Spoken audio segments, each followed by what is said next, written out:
The lecture outline will consist primarily of looking at what race is, what's the truth, what's the myth. We're looking at ethnic groups, we're looking at subordinate and dominant groups, or minority and majority groups, and we're looking at social and racial ethnic identities. As far as your learning outcomes, you should, by the end of this session, be able to differentiate between race and ethnicity, and you should be able to have an idea of what majority and minority groups are all about, and be able to discuss them. What are race myths? Now, myth one is that the reality of human variety, which basically says, well, there are lots of different races. However, this myth was invented by racists who promote racism and keep racism perpetuated and growing. Racism is incredibly successful despite having no factual basis. As far as we're all concerned, there's only one race, and that's called the human race.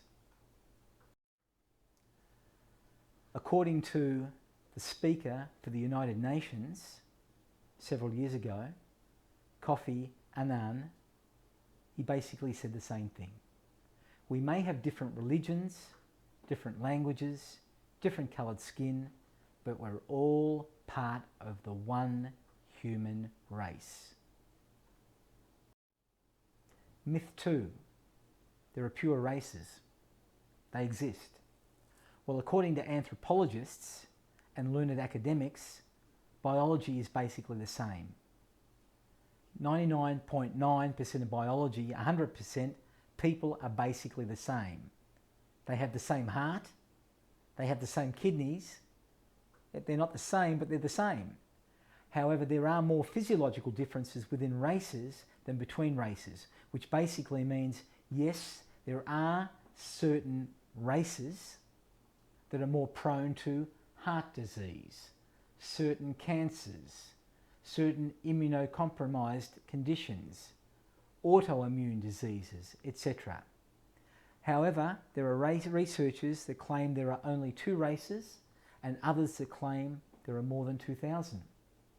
Race is really a biocultural construct based on variances like skin and coloured by cultural heritages of their nation.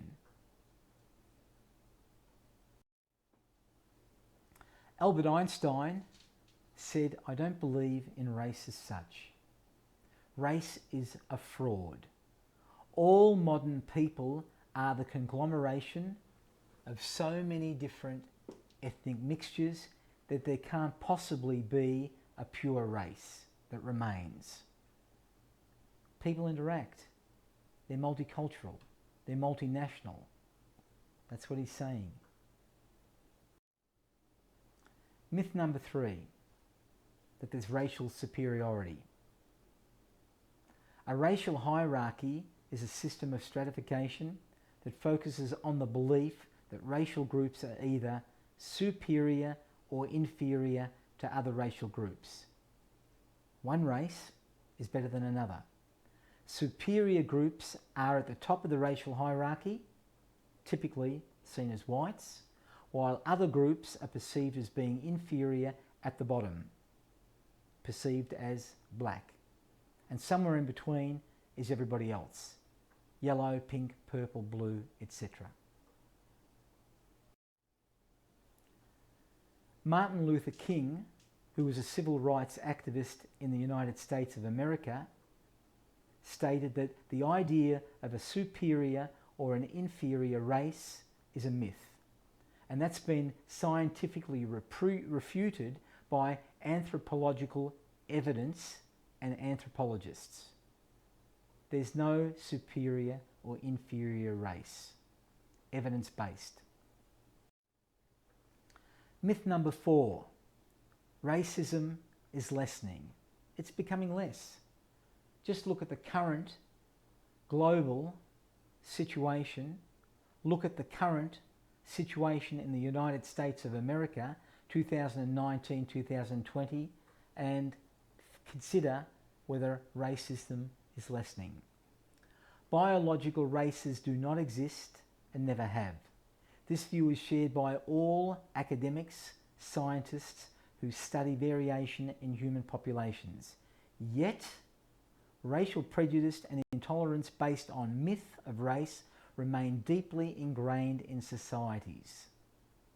Look at the current situation. It doesn't have to be Sussman 2016. Look at what's happening in the world currently. Martin Luther King Jr., this is a very famous quote or statement that he made, and it was made just before he was shot and killed, assassinated in the United States of America. He said, "I have a dream that my 4 little children will one day live in a nation where they'll not be judged on the colour of their skin, but by the content of their character." So basically what he was saying, not what they look like, but what they are, what they do, what they've achieved. This is a class activity, and I'm asking you, does racism exist in Malaysia? This is a statement that was made by the Honourable Muhammad Khalil Yaqub, who was the Minister for Information in Malaysia, and presented at the World Conference Against Racism, Racial Discrimination, Xenophobia and Related Intolerances. And this is only a very, very small component of what he said. Malaysia believes that at a national level, governments could and should exert greater efforts to combat racism within their midst. In our multi-ethnic, multicultural and multi-religious society, the development of a united Malaysia is uppermost in the list of the government's priorities. Today, Malaysians live in a climate characterised by peace, harmony and mutual respect. We are able to enjoy the fruits of development and progress thanks in no small measure to the appropriate and effective strategies developed and implemented by the government, with the participation of all segments of the population, regardless of race or colour, and achieved through consensus building. I agree with what the Honourable Muhammad Khalil Yaqub stated. Malaysia is amazing. I'm not convinced that racism does exist amongst Malaysians.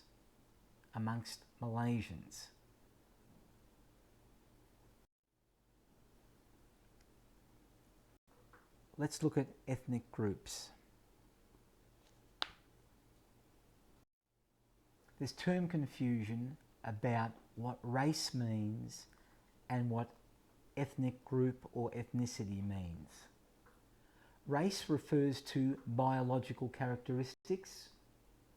Ethnicity refers to cultural characteristics, such as a shared common ancestry, a shared cultural heritage, and nations or nations of origin, where they've come from. What is an ethnic group? Well, an ethnic group are members of a group that share common beliefs, values, habits, customs, dress, heroes, foods, norms, etc. What is ethnicity?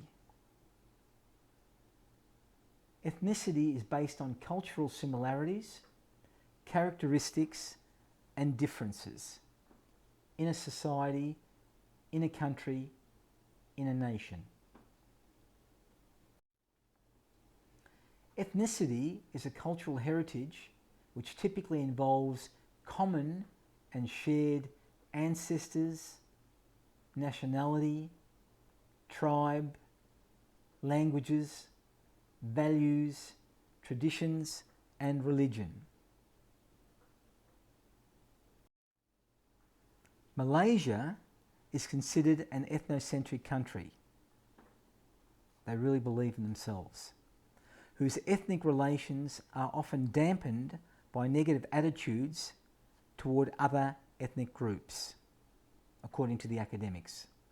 Past studies on Malaysia have revealed that ethnicity is important for people, and they prefer to identify themselves based on their own ethnicity. So, for example, I'm Iban, I'm Badayu, I'm Malayu, rather than their national identity as a Malaysian. From my perspective and my observation, I'm not convinced.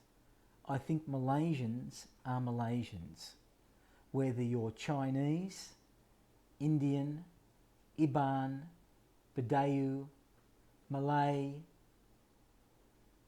You're an incredibly united country.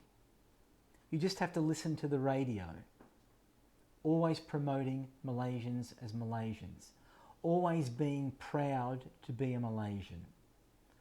Look at UNIMAS. We now play the national anthem. We theoretically salute the flag. We promote Malaysia and Malaysians. It's heartwarming. It's endearing. It's amazing. They do promote Malaysia as Malaysians, as a united Malaysia, in my opinion. When we look at the United States of America, in 2020, according to the United Nations data, they had an estimated population of more than 300 million, which comprised whites were technically or statistically 65%, Hispanics 5.4%, blacks 13.5%, Asians 5%, and others 2%. In Malaysia, according to United Nations data, Malaysia has a population of approximately 33 million, which comprise of Malay 50%, Chinese 24%, Indian 7%, Indigenous 11%, and others 8%. In Sarawak, according to the last census, which was in 2010, there hasn't been a census since that point in time, there was a total population of approximately 2.4 million, which comprised of primarily Iban, 33%, surprisingly, Chinese 26%, surprisingly from my perspective, Malay 21%, Orang Ulu 8%, Melanau 7%, Badayu 5%. As far as the different religious affiliations in Malaysia, according to the 2010 consensus, the majority are Muslim, 61%, Buddhist, 19.8%, Christian, 9.2%, Hindu, 6.3%, Chinese folklore, 1.3%, and others, 2.1%. In Sarawak, the religious affiliations are primarily Christian, 43%, Muslim or Islam, 32%, Buddhist, 14%, Chinese folklore, 6%, others, 2%, and 1% no religion. I'm not sure what that means. Maybe they didn't get any data from certain people. But this was the consensus, or the census that was done in 2010, nothing since then. When we look at race, race is seen as a construct. It's a social construct. However, there are two opinions.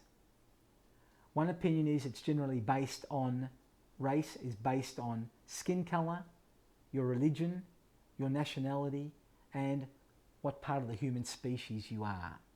However, sociologically, race is a category of people who are considered superior or inferior based on their physical or biological characteristics. Race as a social construct Sociologists and biologists generally believe that race is socially constructed. It's based on social realities, norms, group experiences at a given time according to the Thomas theorem of 1928. In 1928, the Thomas theorem was constructed as a theory of sociology which was formulated by William Isaac Thomas in 1928. And he basically said, if men define a situation as real, then they are real in their consequences. So if they see something that is bad, they may act on it to stop it. If they see something that is good, they may act on it to promote it. So in other words, the interpretation of a situation causes an action. Something will happen. It's an artificial distinction created by human beings with no basis in the natural world, according to Green. For example, as a social construct, race, these are two white people, Caucasians. This is Dr. Michael O'Malley, who was a professor at Georgetown or George Mason University, and he had an Irish great-grandfather and a native Virginian great-grandmother. However, because of the Virginian great-grandmother and the fact that his grandfather was Irish, his grandfather was listed as coloured on Dr. Michael O'Malley and his wife's wedding certificate. This was in 1884. If we migrate now to the current, the social construct example in 2020,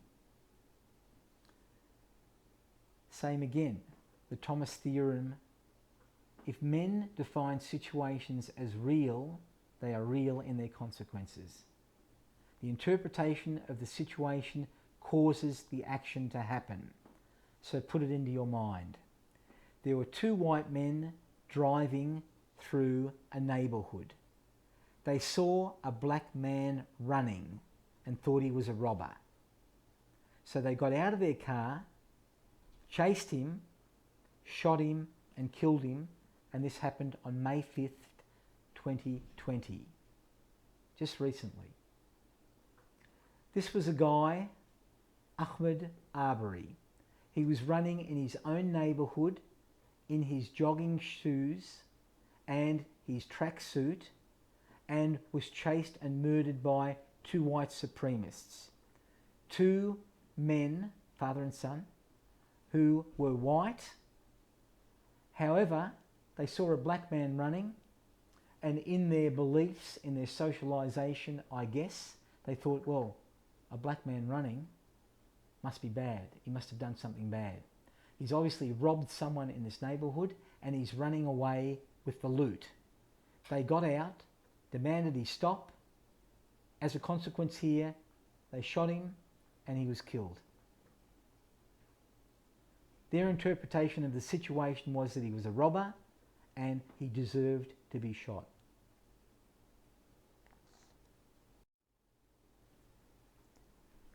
Look at this situation. We can't really interact as a class activity, but look. Who would you consider to be white and why? This is President John F. Kennedy. He was Irish. This is Albert Einstein, Jewish ancestry, a mathematical physicist. This is Rudy Giuliani, Irish ancestry. He was mayor of New York. This is Sonia Sotomayor, a Puerto Rican Latino ancestry. She was a judge. Who would you consider to be white and why? They're all white. However, as a social construct, they may not be seen as white because they come from different ancestries. They may not fit into the box that is now allocated to allow you to be considered white or Caucasian. Sonia Sotomayor became the youngest judge in the Southern District of New York. She was the first Hispanic federal judge in New York State. She became the first Puerto Rican woman to serve as a judge in the federal court. Even just recently, derogatory statements have been made by certain members of the political arena that basically say she shouldn't be where she is because she's not considered to be white. John F. Kennedy was assassinated for his beliefs. Albert Einstein, not considered to be really an American by certain members of the arena because of his Jewish ancestry. Rudy Giuliani, same again. Italians were discriminated as the Jews are discriminated, as the Irish were discriminated, as the Puerto Ricans are discriminated against a long time ago, historically, and even today. Ethnicity and race historically, in ancient times, or times of antiquity, a long time ago, a person's race was the ancestral or cultural group which they were allocated to or they belonged to. In the Middle Ages to the 18th century, race was based on family and national bonds. In the 18th century, race was based on differences in religion and traditions, not biology. So, for example, powerful professions during the 18th century, like doctors, religious ministers, lawyers, solicitors, advocates, business merchants, had major community positions. They were filled by the gentry class. The gentry is the upper class because they owned possessions and had status above others. This allowed justification for events to occur which dealt with things like slavery of the blacks, which led to white dominance. This happened in the United States of America, and it happened in African nations, South Africa in particular, but globally it occurred. And race became defined as distinct biological categories. The hierarchies of races, they were established by placing, as we've done in the past, in social stratification, whites at the top, blacks at the bottom, and anyone else in between, depending on their colour.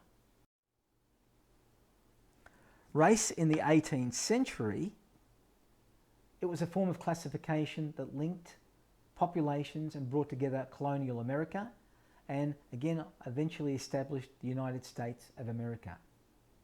It was established through a hierarchy of social categories which dealt with unequal status and rank.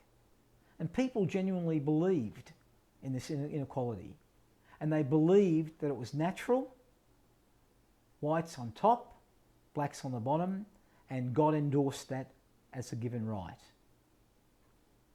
Looking at the hierarchy, gentry at the top, these were the wealthy, they had status. The middle class, the lower class, and below that the servants and slaves.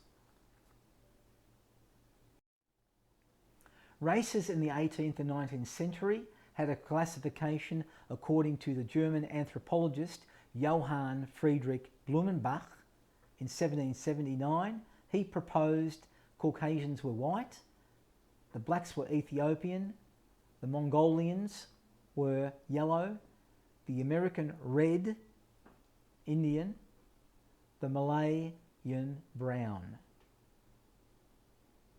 He called them the races of men. In the mid-20th century, the classification changed according to the American anthropologist Carlton S. Kuhn in 1962. He had different titles: Caucasoid with the white, Negroid with the black, Capoid, primarily from the African continent, were the Bushmen and the Hottentots, which were another class of Bushmen. The Mongoloid were the Oriental or the Meridian, and the Australoid, which were the Australian Aboriginal and those Aborigines originating from Papua New Guinea, called the Papuan. So the conclusions: ethnicity is based on cultural characteristics, a common ancestry, heritage, nations of origin, such as an example, Americans, natives, Jews, Irish, and Asians. Race is based on biological characteristics such as skin, hair, eye colour. And examples would be originally Caucasian, they were white, they had light hair, they had blue-green eyes. Mongoloid, they had more yellowish discoloration of the skin, they had brown or black eyes, brown, black hair. Negroid, black skin, black hair, dark eyes.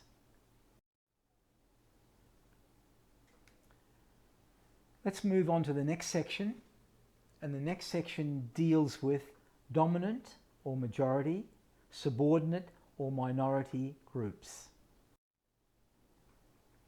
Majority groups. The majority group is a social group considered to have the most power in a particular place, and sometimes, but not always, the most members of the group. Simply put, the majority or dominant group is a group of a division of a population that outnumbers all the others combined. The group with the greatest power, resources, privileges, social status, and typically they do the discriminating. A minority group, on the other hand, is any category of people distinguished by either physical or cultural differences that a society has subordinated as a minority. And it's distinguished by either physical or cultural differences that a society has been subordinated to. Simply put, it's a minority group as a division of a population that receives unequal treatment and discrimination. It's the group with the least amount of power, resources, income, privileges, social status, and historically in the United States of America, this is the African Americans, or any other persons of colour, which can, if you look back here, it could be the Asians, it could be the Chinese, it could be the Japanese, it could be the Hispanics or Latinos, which again probably still exists today, but it's applicable to most countries, which I'm not sure Malaysia is included. In my perception, in my belief, I don't think so. The minority groups are smaller, they typically have smaller populations, but that's not necessarily true.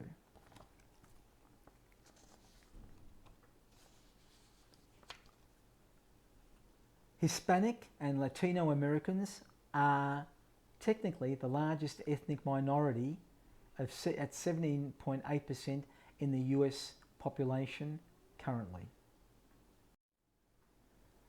The terms minority and majority are terms that have distinct meanings for sociologists. The terms ascribe groups that are dominant and they're subordinate. They have power or they don't have power. So for example, in modern US history, the elderly might be considered a minority group due to a diminished status that results from popular prejudice and discrimination against them. It's interesting.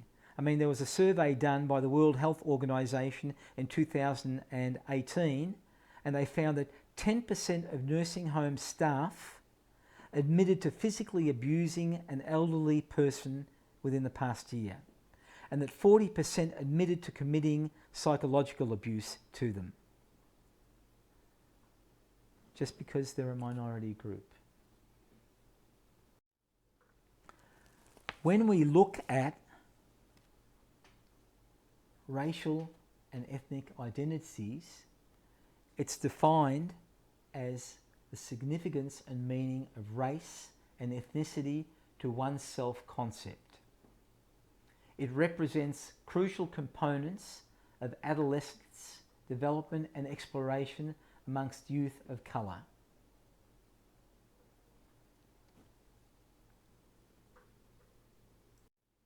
Ethnic and racial identities are what you believe about yourself, essentially. What are ethnic and racial identities? Well, it's a multi-dimensional construct, many aspects to it, that includes the strength of one's identification with one's racial group, a sense of attachment to other group members. It's an evaluation of group membership. For example, how much the individual likes or dislikes being white or black.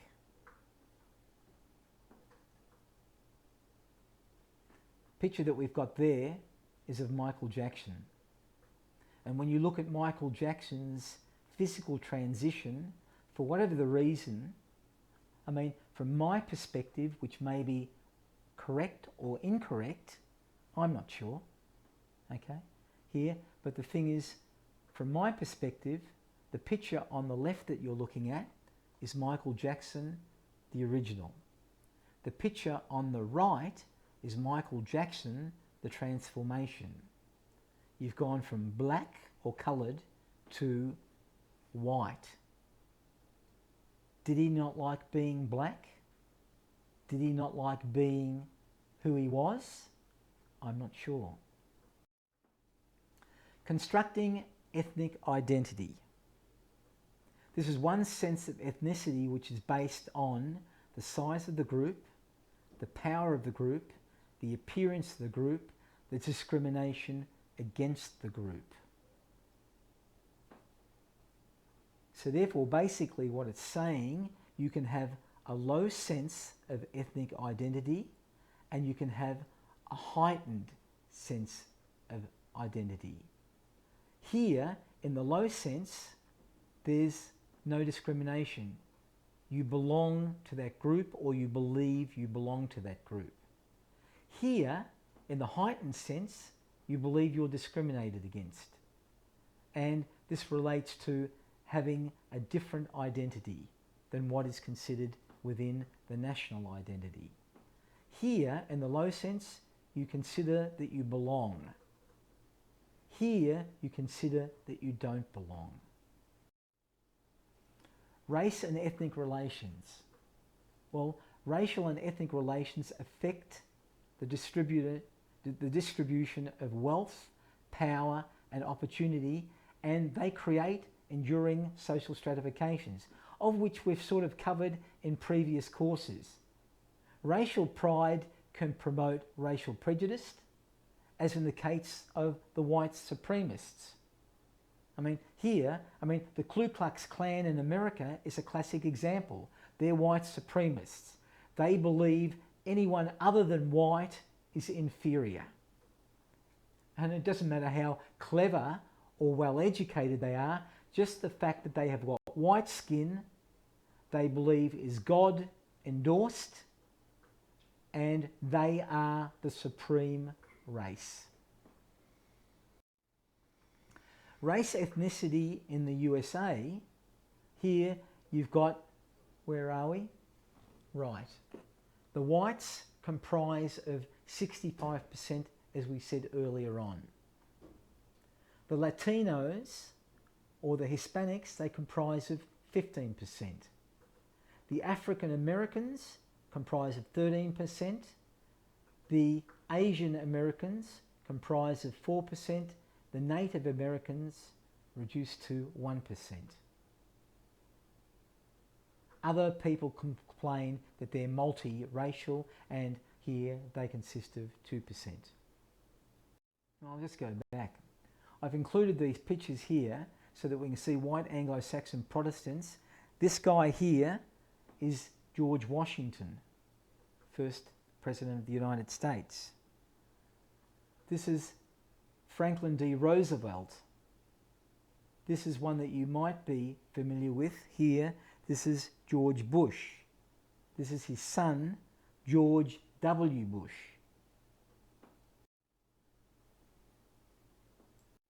When it comes to the Latinos and the Hispanics as Americans, they're still considered to be an ethnic group and not a race. They're the largest minority in the US of A, as I indicated earlier, and they're not a homogenous group. They come from many different countries and have many, many different customs. The Hispanics are classically referred to as people who speak Spanish, and the Latinos are essentially descended from Latin America, of which there are many, many, many countries as designated by the flags that I've provided here. African Americans, there's a current debate. Are they a class or are they a race? And as indicated by previous discussions about civil rights, Martin Luther King Jr., for example, here it's about civil rights. And most people believe here that the African Americans have gained more civil rights. There have been gains in politics, education and jobs. However, they still believe that there are equality issues. I mean, look what's happening in the United States of America currently. Black Lives Matter. There are huge worldwide protests in relation to events that have occurred just recently where blacks have been abused by police and even murdered by police in full view on social media. So racism in everyday life still remains. It still exists. Racial differences still remain and exist. However, from a civil rights perspective, I mean, African Americans have got the right to vote. They have a right to a fair trial now. They have a right to certain government services. They have a right to public education. They have a right to use public facilities. They've even had an American president who was an African American in Barack Obama. When it comes to race and ethnic relations in relation to Asian Americans, there's still a background of discrimination, certainly from the Chinese, the Japanese, and even the Filipinos. However, there is diversity, they have been successful, and there are reasons for their success, which primarily relates to their family life. However, they have assimilated into mainstream culture, which again, they've become part of the community, which is important. Assimilation is very, very important in order to adapt, and they've got educational achievement because they work very, very hard to achieve success.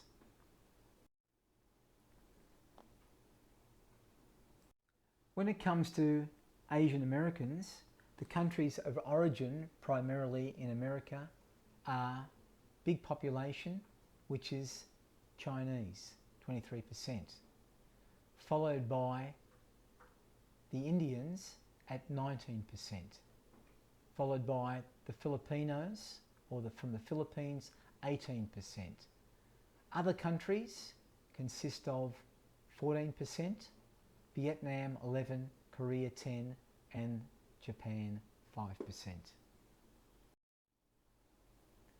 When it comes to race and ethnic relations and the Native Americans, we're looking at Pan-Indianism, which focuses on common themes. They're still non-homogeneous groups, and they were involved in treaties, genocide, population transfer, and are an invisible minority. We're talking about Native Red Americans.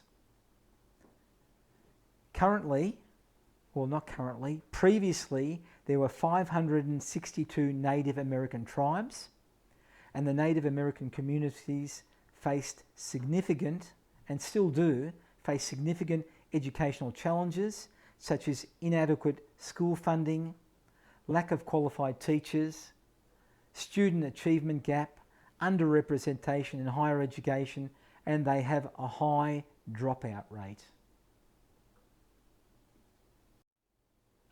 related to perspectives that deal with race and ethnicity. The theory of functionalism, it looks at the functions or the dysfunctions which are caused by racial inequality. Sociologists who adhere to the functionalist view argue that racism and discrimination contribute, they have positive effects on society, but only for the dominant group. There are benefits for the dominant group. Historically, racism served the dominant groups, and they served them well to discriminate against the subordinate groups. What we're looking at, whites versus black. An example of functionalism was slavery, which was beneficial to the slave holders or the dominant group. Consider the way slave owners justified slavery in the colonial South by suggesting, well, black people were inferior to white, and look, the blacks actually preferred to be looked after by the whites, so they preferred being slaves to having freedom. In conflict theory, the conflict theories, they're often applied to inequalities of gender, social class, education, race and ethnicity, which again we've covered to some degree in previous courses like behavioural sciences and social sciences. But consider, in the late 19th century, the rising power of black Americans after the Civil War resulted in terrible, draconian, Jim Crow laws that severely limited the political and social power of blacks. Specific conflicts that arose out of it were that the dominant group perceived a threat from the minority group. That's why the Jim Crow laws eventuated. The whites started getting worried about minority groups such as the blacks after the American Civil War. And take note, one of the presidents, President Abraham Lincoln, who promoted the fact that blacks should be given equality to whites, he was assassinated because of his views.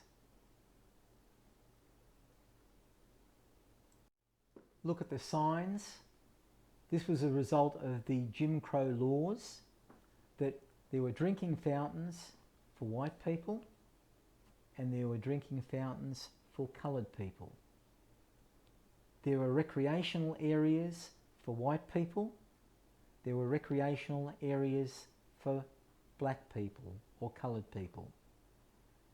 There were educational facilities for whites and coloured, hospitals for whites and coloured. If you were a coloured person and you went into a white hospital and you were seriously ill and you didn't have access to get to the coloured hospital because it was 100 miles away, you were refused treatment. You were refused care.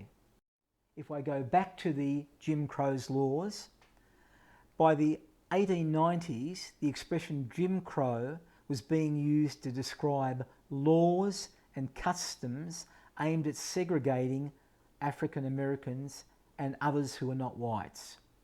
These laws were intended to restrict social contact between whites and other groups, to limit the freedom and opportunity of people of colour. So if a black man, for example, spoke or pertained any attentions to a white female, he was probably killed there and then on the spot. If a white female accused a black of a certain crime, he was probably going to be killed on the spot. So the Jim Crow laws began in 1877 when the Supreme Court ruled that states couldn't prohibit segregation on common modes of transportation. So for example, trains, streetcars, riverboats, they were not allowed to have whites and coloured people on the same. The Jim Crow laws also included literary tests, poll taxes, and these were restrictions that meant blacks couldn't vote, and it kept black men from casting a ballot, because again, women didn't have rights at that point in time anyway. There were bans on interracial marriages and separation between races in public and places of business. So for example, if you wanted to go and have an ice cream in an ice cream parlour, blacks and whites had separate facilities.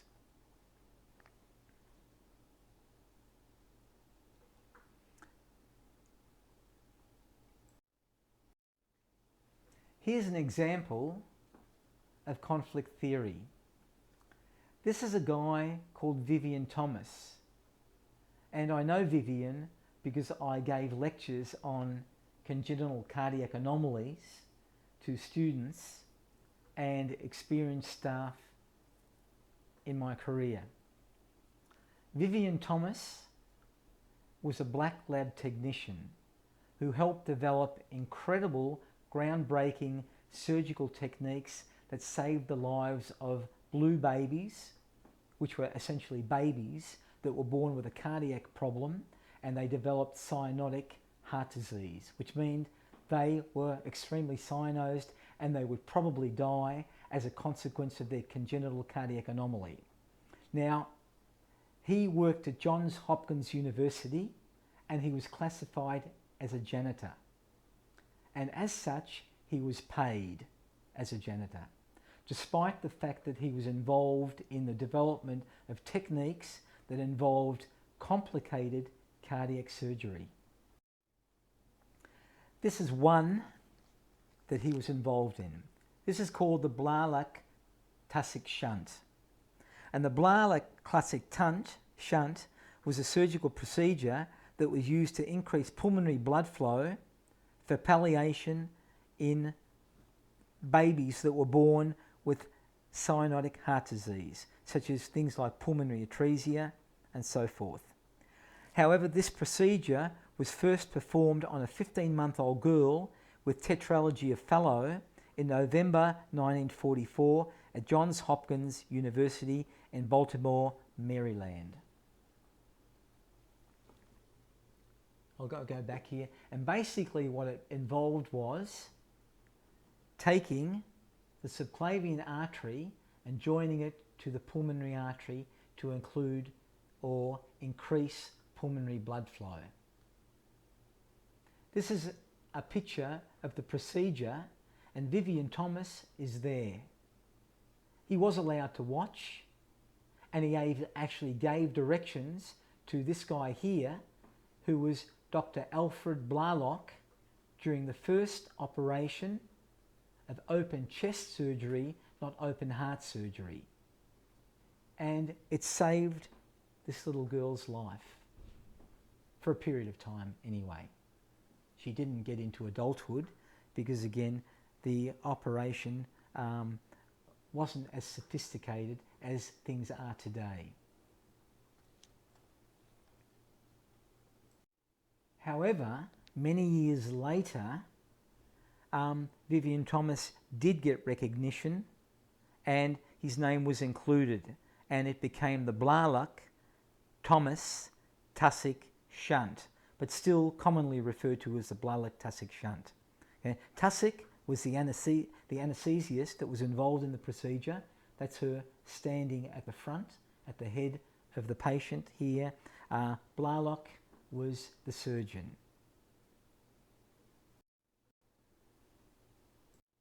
The next component deals with symbolic interactionism, again, which you've had some exposure to in the past.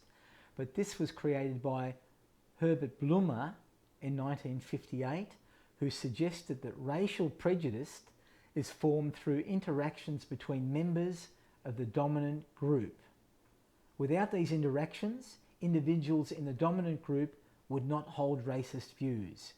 The picture that you're looking at is a picture of the Ku Klux Klan, the KKK, which was an organisation of white supremacists who believed that whites were the dominant group. And they always used a cross or a crucifix because they honestly believed that God endorsed their right as a dominant white group. And as I said, for example now here, if a coloured person or a black person was seen talking, touching, involved in any way with a white female, they were probably going to be killed, hung, shot at that point in time. If anyone made an accusation, especially females, against a black or coloured man, the coloured man was going to be killed. They would be murdered. And there would be no lawful repercussions against the white person. An example of symbolic interactionism is this is where an individual whose beliefs about a particular group are based on images conveyed by popular media. And they're unquestionably believed because the individual has never personally met a member of the group. So for example, if you were to watch a television program and you saw that there were coloured people or black people robbing, murdering, raping, causing injury to someone, let's say a white person, which is typically what you might see, then you would believe that all black people are robbers, rapists, criminals, thieves, etc. Even though you may never ever have personally met a member of a coloured group. We're almost at the conclusion state, but have a look at this. I saw this picture online and I thought, wow, this is a classic illustration of an interactionist perspective. So have a look. This is an advertisement and it's basically stating, be careful when you're in public because you could be raped.